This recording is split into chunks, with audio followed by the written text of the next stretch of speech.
This is Mound House, a small town outside Carson City in rural Nevada. There's almost nothing here but desert. Desert and prostitutes.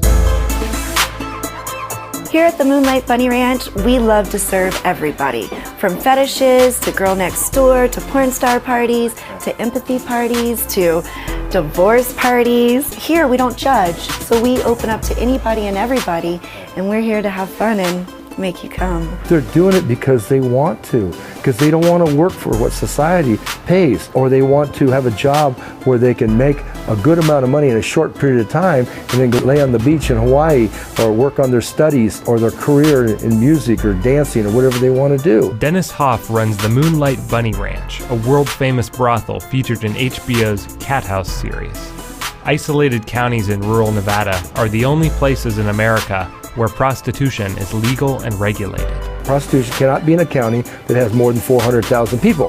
That eliminates Las Vegas and eliminates Reno. In Las Vegas, the sheriff has just entered his 500th girl in his little black book of girls that arrested working with HIV. So what happens in Vegas, it goes back to Des Moines, LA, San Francisco, all over the country. In 32 years, mandatory testing, every girl, every week, never a case of HIV. When you legalize it, it takes the STDs out of it, it takes the drugs out of it. The difference between working in a legal place to working as illegal prostitute is, number one, here at the brothel, we have a panic button. Out there in the outside, you have no protection at all. The main thing that would make my life safer would be decriminalization. This LA-based sex worker asked to be identified as Holly. She has no boss or pimp and gets all her business through her personal website. How I got into sex work is probably the most common question that I get asked. Before sex work, I had a corporate job. Around 2008, during the financial crisis, the business that I had as a consultant failed. I went through a personal growth period where I rejected kind of material things. It was a very kind of hippie, spiritual experience. So it was kind of between growing pot and sex work. And I chose sex work because I'm good at it. Holly says she's not a victim. But if you look at a recent spate of high-profile, celebrity-driven charities, you'd get the impression that all sex work is just that, victimization. They call it sex trafficking. Pimps and traffickers no longer have to just, work the street. They can just place an ad and sit back and have their customers come to them wherever they might be. In California, the anti-traffickers claimed a major victory with the passage of Prop 35, which garnered an impressive 80+% support at the ballot box from California voters. After all, who could be against punishing what amounts to the sexual enslavement of children? Prop 35 was really scary for sex workers, and a lot of us came out of the woodwork to work on it because it required that if we were arrested, we would have to register as sex offenders in our neighborhoods, which is really crazy for anybody who wants to rent a home or get a job or foster a child or keep the child that they currently have. Because of Prop 35, if I were attacked, I would think a lot more about whether I would report that to the authorities because of my concern for my family. Pimps love Prop 35. You say to your young girl, look, the cops can't touch you. If the cops come up and they give you to the social worker, tell the social worker you want to go to ABC Group Home. Grab Amy and Heather, meet me at Roscoe's on Saturday.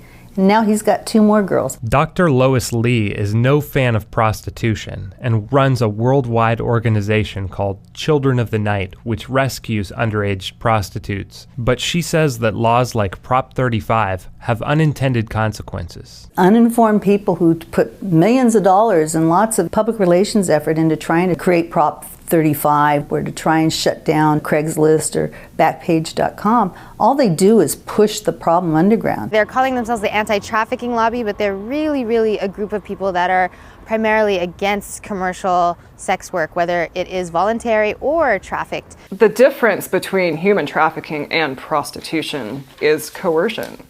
I'm not a victim, I'm not being coerced, but the law doesn't see me that way.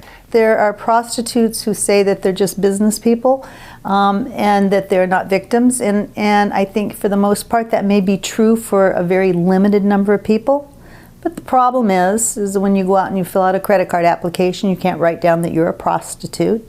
When you go out and you apply for a job, what have you been doing the last 10 years? I was a prostitute. There's lots of social isolation. It's not an accepted field. I've tried to break the stigma of that we're all on drugs and that we're all battered and we all come from bad homes.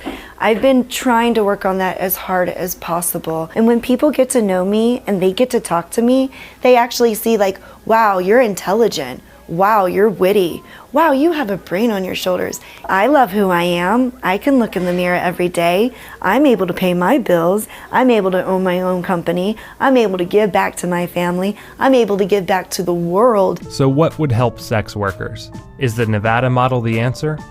Perhaps, though the strict regulations on the brothels can create an isolated situation for the workers. And some workers and advocates aren't happy that bosses like Dennis Hoff are still calling the shots. As far as brothels go, it's kind of the best answer we have right now, which I don't think is ideal. They take so much money out of what the girls are making. Most women who work in brothels have pimps. In brothels, they have something known as Pimp Day, where pimps are allowed to visit, but the brothel owners make the pimps pay.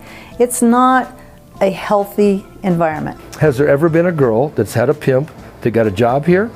Yes, absolutely. But as soon as the girls find out, they're going to try to pull them off that pimp and they say to them, why do you need a pimp? You're in a legal environment. When you legalize something, it takes all the nonsense out of the business. What most people involved in the sex trade can agree on is that keeping it in the black market is not making things safer for the workers. Decriminalize prostitution. Decriminalization of prostitution is something that even though the sex worker rights movements does not necessarily always agree with the finer points and what is right for our community, how decriminalization will work, we all globally believe in decriminalization. Why should women be put in jail for having sex? We always have incarcerated women throughout history for being sexually active. In the 60s, we locked up girls in juvenile hall for being incorrigible. Incorrigible meant that they were sexually active and there wasn't birth control. So we were protecting them from themselves. Hear us roar as we have this right to own us, to nobody can take us and do what they want and sex sell us and trade us and this and that. I do what I want with my body, when I want, and how I want. Prostitution is never going away. The harsher the laws get, the more people will do to avoid getting caught.